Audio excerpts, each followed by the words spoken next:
রাষ্ট্রযন্ত্রের সমস্ত কর্তৃত্ব আল্লাহ তার হাতে তুলে দিয়েছিলেন। বাংলাদেশ জামাত ইসলামী বিগত 16 বছরে যে কারাগারগুলোতে আমরা আমাদের মুসলিম নির্যাতিত মানুষেরা এই ট্রেনিং গ্রহণ করেছে, হযরত ইউসুফ আলাইহিস সালামের উত্তরসূরি হিসাবে এই বাংলাদেশের আগামীর নেতৃত্ব জামাত ইসলামের হাতে তুলে দেওয়া হবে।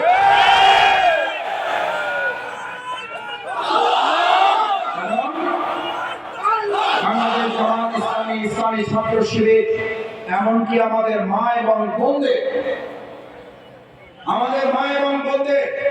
বাবাকে ধরতে গিয়েছে, পরিবারে বাবাকে না পেয়ে মাকে ধরে নিয়ে চলে এসেছে, মা বাবাকে না পেয়ে সন্তানকে ধরে নিয়ে এসেছে, স্বামীকে না পেয়ে স্ত্রীকে ধরে নিয়ে এসেছে। কোরআন ক্লাস থেকে আমাদের পর্দানসীন বোনদেরকে গ্রেফতার করে নিয়ে আসা হয়েছে। আমাদের বোনেরাও সেখানে কাজ করেছেন, আমাদের ছাত্র ভাইয়েরা যুবক তরুণদের মধ্যে কাজ করেছে। কারাগারের 16 বছরের প্রশিক্ষণ আগামী দিন বাংলাদেশের স্বাধীনতা সার্বভৌমত্বের জন্য এটা কাজে করবে। সম্মানিত ভাইরা, সেজন্য বাংলাদেশ জামাত ইসলামীকে নির্যাতন, নিপীড়ন, হামলা, মামলা, ফাঁসি, জেল, জুলুম দিয়ে আমাদেরকে দামিয়ে রাখা যায় নাই। কারণ বাংলাদেশ জামাত ইসলামী এটা বিশ্বাস করে দুনিয়ার গোটা জিন্দেগিটা আমাদের জন্য ত্যাগের নয়, এটা ভোগের নয়, আমাদের এটা ত্যাগের একটা জীবন। গোটা দুনিয়াটা ইমানদারদের জন্য ত্যাগের, এটা ভোগের নয়। কারাগার থেকে আমরা এটাও শিখেছি যে গোটা দুনিয়াটা ইমানদারদের জন্য। রাসূল সাল্লাল্লাহু আলাইহি ওয়াসাল্লাম যেহেতু এটাকে একটা কারাগার ঘোষণা করেছেন, সুতরাং গোটা দুনিয়াটা ইমানদাররা এখানে ত্যাগ করবে, এটা এখানে ভোগ করার বিষয় না। যারা এটাকে ভোগের বিষয়বস্তু বানিয়েছে, যারা এখান থেকে ভোগ করার সিদ্ধান্ত নিয়েছেন, তারাই শুধু চাঁদাবাজির মতো দুষ্কর্মে লিপ্ত হওয়ার সাহস করেন। যারা এটাকে ভোগের বস্তু বানিয়েছেন, তারাই শুধু দখলদারিত্বের রাজনীতিতে বিশ্বাস করেন। যারা এটাকে ভোগের বস্তু বানিয়েছেন, তারাই দেশের শাসক হওয়ার সিদ্ধান্ত নিয়েছেন। বাংলাদেশ জামাত ইসলামী বাংলাদেশে আর শাসক দেখতে চায় না। বাংলাদেশ জামাত ইসলামী সেবকের দায়িত্ব পালন করে জনগণের পাশে থাকতে চায়। কারণ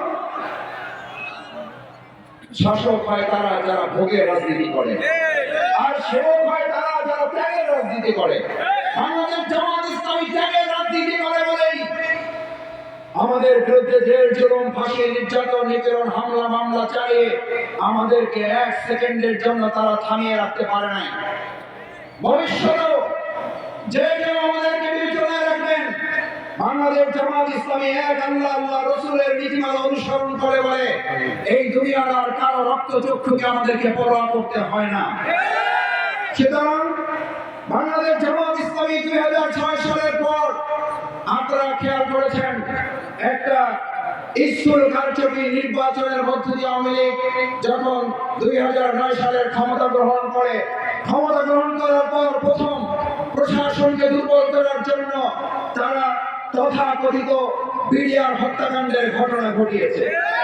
আমরা আজকে কাশিমপুর কারাগারে এখন অনেক বিডিআর ভাইয়েরা আছেন, আমাদের কেন্দ্রীয় কারাগারে অনেক বিডিআর ভাইয়েরা আছেন, যে সমস্ত ভাইয়েরা নির্দোষ অবস্থায় জেল খাচ্ছেন, আমরা সেই সমস্ত বিডিআর ভাইদেরও দ্রুত তাদের মুক্তির দাবি জানাচ্ছি। বিডিআর হত্যাকাণ্ডের মধ্য দিয়ে খুনি হাসিনা প্রথম সিদ্ধান্ত নিয়েছিল প্রশাসনকে দুর্বল করে নতুন একটা প্রশাসনিক ব্যবস্থার মাধ্যমে জনগণের উপর নির্যাতন, নিপীড়ন চালানোর জন্য। তারপর তারা সিদ্ধান্ত নিল দ্বিতীয় পর্যায়ে বাংলাদেশ জামাত ইসলামী হচ্ছে এদেশের দেশপ্রেমিক একদল ইসলাম প্রিয় মানুষ, তাদেরকে যদি দমন না করা যায় তাহলে তারা তাদের সেই ষড়যন্ত্র, তাদের যে মানুষকে শোষণ করার রাজনীতি, লুট করার রাজনীতি, ব্যাংকাটারির রাজনীতি, এটা তারা করতে পারবেন না। তাই তারা দ্বিতীয় সিদ্ধান্ত নিল বাংলাদেশ জামাত ইসলামীকে দমন করা। আমাদের আমির জামাত মাওলানা দেওয়ান হোসেন সাইদি রাহিমাহুল্লাহ, আলিয়াস মোহাম্মদ মুজাহিদ, কামারুজ্জামান, আব্দুল কাদের মোল্লা, আমাদের মীর কাসেম আলী মিন্টু ভাইদেরকে গ্রেফতার করলেন। গ্রেফতার করার পর তাদের কোন ত্রুটি খুঁজে না পেয়ে বিচারিক হত্যাকাণ্ডের মাধ্যমে তাদেরকে ফাঁসি দেওয়ার সিদ্ধান্ত তারা গ্রহণ করলেন।